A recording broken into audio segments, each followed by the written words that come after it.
जब भक्त भगवान को प्राप्त हो जाता है तो भगवान के समान हो जाता है। फिर जो भगवान कर सकते हैं वो क्यों भक्त क्यों नहीं कर सकता?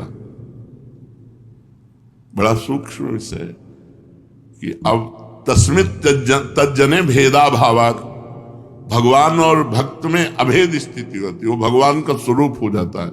ब्रह्मविद ब्रह्म भवति, फिर वो भगवान के समान है। वो जल में डूबे तो डूबेगा नहीं, भगवान को जल थोड़ी डुबा सकता है। अग्नि जला नहीं सकती, वायु सुखा नहीं सकता, कुछ भी कुछ वो भगवान है। तो जब वो भगवान बन गया तो ऐसा हो जाना चाहिए, ऐसा क्यों नहीं? भक्त और भगवान में भाव से अभेद होता है, कलेवर से नहीं। बड़ा सुंदर विषय बताया कि अगर तुम भगवान के समान हो तो ऐसा कर दो। वो भाव देखो, तरंग और समुद्र दो नहीं है। समुद्र में वायु विकार हुआ तो तरंगायमान हो गया। दो ना होते हुए भी समुद्र से अनंत तरंगें उत्पन्न हो सकती, लेकिन तरंग से समुद्र नहीं। समुद्र और तरंग एक ही है। वायु विकार हटा तो आप तरंग नहीं कर सकते, वो समुद्र ही है। तो ब्रह्मविद ब्रह्म ही भवति, जो ब्रह्म को जान गया वो ब्रह्म हो जाता है। जानत तुम्हें तुम्हें हो जाए। पर वो ऐसे हो जाता है कि तरंग समुद्र में लहर आनंदित हो रही है, वही समुद्र ही तरंग है। पर समुद्र ऐसी अनंत तरंगें प्रकट कर सकता है, पर तरंग समुद्र नहीं प्रकट कर सकती। इतना अंतर बना रहेगा। सिद्ध पुरुष हो गया है, साक्षात भगवान हो गया है, पर वो उत्पत्तिम च विनाशम च, ये उत्पत्ति और विनाश की लीला उसके हाथ में नहीं। भूता नामा गतिम अगतिम, भूतों की गति और अगति, विद्याम अविद्यारम षष्टारौ, विद्या और अविद्या ये केवल भगवान के हाथ में, दूसरे के हाथ में नहीं। उत्पत्ति विनाश, गति दुर्गति, भाव और अभाव कुभाव, ये उन्हीं के द्वारा। भगवान का स्वरूप भक्त हो गया, लेकिन कलेवर से नहीं, भाव से। सामर्थ्य से नहीं, भाव से। ऐसे अनंत भक्त भगवान की भाव तरंगे हैं, लेकिन जो भगवान है वो अद्वितीय। भगवान तो भगवान ही है, ऐसा दूसरा कोई नहीं कर सकता जैसा भगवान कर सकते हैं। भगवान और भक्त भाव में अभेद है, लेकिन सामर्थ्य में नहीं, शरीर में नहीं, क्रिया में नहीं। सिद्ध भक्त है, गिरिराज जी उठा लेगा। पक्का सिद्ध भक्त है, भगवान का निज जन है, भगवान को प्राप्त हो गया तो गिरिराज जी थोड़ी उठा लेगा। गिरिराज जी की दंडवती करेगा, गिरिराज जी की परिक्रमा करेगा, गिरिराज जी नहीं उठा सकता। वो तो श्री कृष्ण ही उठाएंगे। तो कहते भक्त भगवान में तन्मय होकर श्री कृष्णमय हो गया है, तो भाव में हो गया, शरीर से नहीं। क्यों गिरिराज जी उठा लेगा? आज तक कोई संत ऐसा हुआ? भगवान या भगवान के अवतार, जैसे पुलस्त जी हैं, ये भगवान के अवतार हैं। कोई साधक हैं क्या कि साधना करके? अगस्त जी हैं, समुद्र पी गए, ये भगवान ही अगस्त बने हुए हैं। जैसे सनक सनंदन सनातन सनत कुमार कश्यप मरीच आदित्य, ये सब भगवत स्वरूप, भगवान ने अपने आप को विस्तार किया।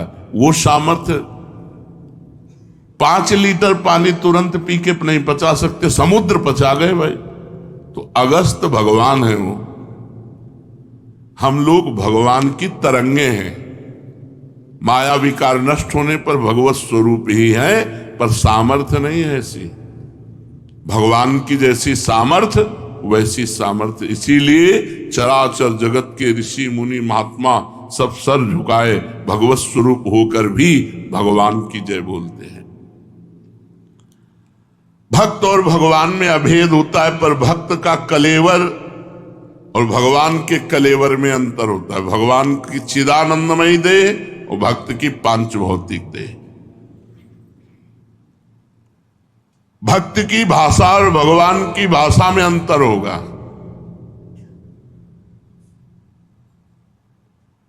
भक्ति की भाषा और भगवान की भाषा में अंतर होगा। भक्त के शरीर और भगवान के शरीर में अंतर होगा, और भक्त के कार्य क्षेत्र और भगवान के कार्य क्षेत्र में अंतर होगा। भक्त का कार्य क्षेत्र जितना सीमित है, लेकिन भगवान का कार्य क्षेत्र असीम अनंत ब्रह्मांड। एक रोम कूप में करोड़ करोड़ ब्रह्मांड ऐसे लगे हुए, जैसे गूलर के फल में, गूलर के पेड़ में जैसे फल लगे होते छोटे छोटे छोटे, ऐसे दिखरावा माते तीन अद्भुत रूप प्रचंड, रोम रोम प्रति लागे कोटि कोटि ब्रह्मांड। भगवान की, चलो दिन खत्म हो जाए, रात्रि हो जाए, है कोई ऐसा नहीं है। भगवान के विधान को टाल सके ऐसा कोई नहीं। भगवान का अवतार होता है और संत का जन्म होता है। जन्म कर्म बंधन से होता है। वो भजन करके कर्म बंधन मुक्त होकर भगवत स्वरूप में लीन हो गया, लेकिन वो भगवान नहीं बन गया। सामर्थ्य से, शरीर से, कार्य क्षेत्र से भगवान अद्वितीय है। जब उनसे कहा कि आप जैसा पुत्र चाहे, तो बोले मेरे जैसा तो सिर्फ मैं हूं। इसीलिए कोई कितना भी बड़ा सिद्ध महापुरुष हो, वो ये नहीं कहता मैं भगवान हूं, भगवान का दास। भगवान की अनंत महिमा, एक हिस्से में अनंत ब्रह्मांडों के सब संत विराजमान हैं। वो इतने महान हैं, उनकी महानता को कोई छू नहीं सकता। हाँ, समुद्र की तरंग समुद्र में लय हो गई तो समुद्र ही है, उसको खोजने, पर तरंग रूप में इतने सामर्थ्य नहीं। जब शरीर छूटा, भगवान में लय हो गया। जीवित लय होने पर भी उसका शरीर, उसका कार्य क्षेत्र, उसका भाव, उसकी शक्ति भगवान जैसी नहीं हो गई। देखो ना, बड़े बड़े महापुरुषों के जीवन चरित्रों को पढ़ के देखो। जब तुकाराम जी साक्षात भगवान में लीन रहते थे, तो एक नास्तिक था, वो सत्संग में किसी आस्तिक की प्रेरणा से गया तो लुट गया। तुकाराम जी का रूप देख के, उनका कीर्तन, उनका। अब जब संत संग होगा तो फिर काम आदि की चेष्टाओं पर शासन हो जाता है, तो पत्नी से बात न करे। पत्नी को लगा कि बाबा जी से मिलने का कारण ऐसा है, महीनों से हम जल रहे हैं, हमसे बात नहीं कर रहा, तो हम जलाएंगी बाबा जी को। तो उन्होंने कहा आपका तो उद्धार हो गया, हमारा क्या होगा? बोले तुम भी महाराज जी से दीक्षा ले लो। बोले दीक्षा तो तब ले जब घर लाओ। बोले प्रार्थना करेंगे। प्रार्थना किया तुकाराम जी से, उनके चरित्र में लिखा हो, तो राजी हो गए। उसने सुबह से पानी चढ़ा दिया बड़े टप में, खौलाना शुरू किया, और जब वो आ गए तब कपड़े से पकड़ करके पूरा 5-7 लीटर का जो भगोना होगा, खौलता हुआ पानी उनके ऊपर डाला। हा विठ्ठल, हा विठ्ठल। बहुत ताप, उन्होंने महाराष्ट्र भाषा में, बहुत ताप, मैं जल रहा हूं विठ्ठल, अपार क्लेश हो रहा है, मुझे इस क्लेश से बचाओ। ऐसे शब्दों का शरीर।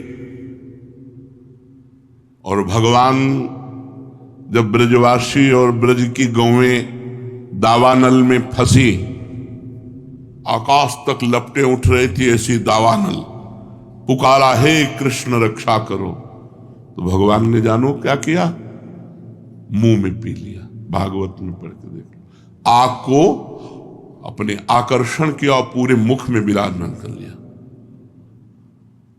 यह सामर्थ्य किसी ब्रह्म ऋषि में या किसी भक्त में, किसी महात्मा में। कलेवर अलग है। सामर्थ्य भगवान की सामर्थ्य के समान सिर्फ भगवान है।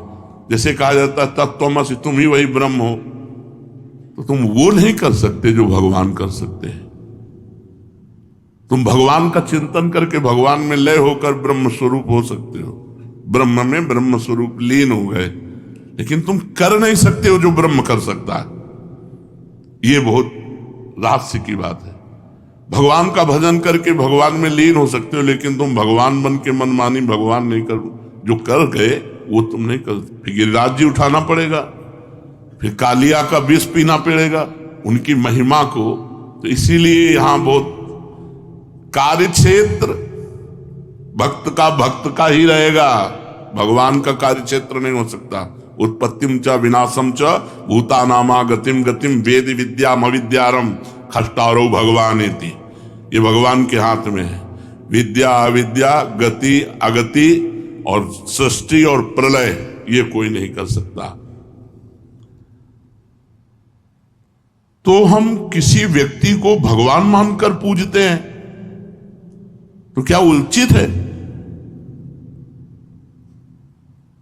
बहुत पवित्र भाव, क्योंकि भगवान सर्वत्र है। अगर किसी व्यक्ति को आप भगवत स्थान में भाव करके पूजते हैं कि भगवान हैं अंदर विराजमान, तो बढ़िया भाव। लेकिन हाड़ मांस का शरीर भगवान नहीं है, बस ध्यान रखना, क्योंकि फिर कुछ गलतियां शुरू हो जाएगी। जो हाड़ मांस का गंदा शरीर है, इसमें भावना की जा सकती कि इसमें भगवान विराजमान, लेकिन ये साक्षात भगवान है नहीं। ये मरेगा शरीर, ये जलेगा शरीर, उनमें भगवान विराजमान है। सच्चिदानंद भगवान सबके हृदय में विराजमान है। आप भाव कर सकते हैं, लेकिन अगर वो अपने को भगवान मानता है, बड़ी भूल करता है। भगवान जो शक्तिमान है उनकी बराबरी कोई कर ही नहीं सकता। वो दंभी होगा, जो पाखंडी होगा, जो अपने को भगवान कह के पुजवाए रहा है। आप भगवान मान करके पूज सकते हो, आपका भाव है, लेकिन जिसको पूज रहे हो वो भगवान कभी नहीं हो सकता, अपने को नहीं मान सकता। वो भगवान का दास ही मानेगा, क्योंकि भगवान जैसे सिर्फ भगवान है, दूसरा कोई नहीं। हम भाव करके तो ईंट पत्थर में भी भगवान की पूजा कर सकते हैं, भाव करके पशु पक्षी में भी कर सकते हैं, लेकिन वो साक्षात भगवान नहीं है। वो कुत्ते का शरीर है और उसके अंदर जो पावर है, बिजली है, वो भगवान है। तो बाहरी शरीरों से संबंध न रखे। ये हाड़ मांस के शरीर नष्ट होने वाले हैं। जो बाहरी शरीरों से संबंध रखता है वो पाखंडी है, वो दम्भ ही है। तब तो भगवान है, और भगवान जैसे सिर्फ भगवान है, दूसरा कोई भगवान जैसा हो ही नहीं सकता। एक वो पौंड्रक वासुदेव की कथा आती है कि वो अपने को द्वारिकाधीश जैसा पूरा सजाए रहता था, और स्याही आई पोत के, लकड़ी के, सुदर्शन चक्र, सब ऐसे पूरा। ये उसे वासुदेव की गति प्राप्त हुई, वो भगवान के सारूप्य मोक्ष को प्राप्त हुआ। लेकिन भगवान ने प्रगट में तो दंड दिया ना, तू भगवान नहीं, मैं भगवान हूं, ले सुदर्शन चक्र। भगवान ने सुदर्शन चक्र से यहां ये बात कह रहे हैं कि आप कहीं भी भगवत भाव कर सकते हैं, क्योंकि भगवान सर्वत्र हैं। लेकिन कोई अपने को भगवान मान करके पूजाए कि मैं भगवान हूं, मैं तो सिर्फ भगवान भगवान है, दूसरा कोई भगवान नहीं हो सकता। इतनी सामर्थ्य किसी में नहीं है जो भगवान में है। अनंत सामर्थ्य भगवान में विराजमान। सामर्थ्य और भगवान की लीला का अनुकरण करने की सामर्थ्य, हाँ कुछ लीलाएं हैं जिनको गाकर अनुकरण करके हम भाव में तन्मय होते हैं। ये जो लोग गंदी प्रवृत्ति के हैं, वो भगवान की आड़ में अपनी वासनाओं की पूर्ति करते नहीं। रास का मतलब क्या है? रस स्वरूप ब्रह्म में विलसन, रस स्वरूप परमात्मा में स्थिति। वहां जो विलास हो रहा है, बाहु प्रसार परिरंभ कराल को, वो ब्रह्म स्पर्श हो रहा है। यहां काम स्पर्श होता है, ब्रह्म स्पर्श हो रहा है। परीक्षित जी को एक महान त्यागी महात्मा सुना रहे हैं, श्री सुखदेव जी, और ये कह रहे हैं कि जैसे छोटा सा बालक अपने प्रतिबिंब के साथ खेलता है, ऐसे आत्मस्वरूप भगवान जो गोपियों की आत्मा, उनके पतियों की आत्मा है, वो अपने आप से अपने आप में खेल रहे हैं। अपने आप से अपने आप में कहां खेल? जितनी गोपी उतने श्री कृष्ण। और जो श्री कृष्ण का स्वरूप है वो केवल श्री कृष्ण का ही है। जो दिव्य विग्रह वो किसी का नहीं है। सब प्रद्युम्न शाम्बादि भगवान से ही प्रकट हुए थे, लेकिन सब कटे और यही शरीर छोड़ा। और भगवान दिव्य विमान पर बैठ करके सदे गए कि नहीं गए? 88 करोड़ यदुवंशी यही सब कटे। जो भागवत में था, प्रद्युम्न ने सांब को, सांब ने प्रद्युम्न को काट दिया, वही शरीर पूरा। और ये सब भगवत स्वरूप है, श्री कृष्णमय है। लेकिन श्री कृष्ण के दिव्य तनु और इनके तनु में अंतर है। श्री कृष्ण से ही प्रकट हुए हैं। श्री कृष्ण जैसे तो सिर्फ श्री कृष्ण है, प्रभु जैसे तो सिर्फ प्रभु है। इसलिए मन वचन कर्म से संत संग के द्वारा हम केवल भगवान का आश्रय ले और खूब भगवान का नाम जप करें। भगवान जैसे सिर्फ भगवान, दूसरा कोई नहीं हो सकता। श्री राधा वल्लभ लाल की।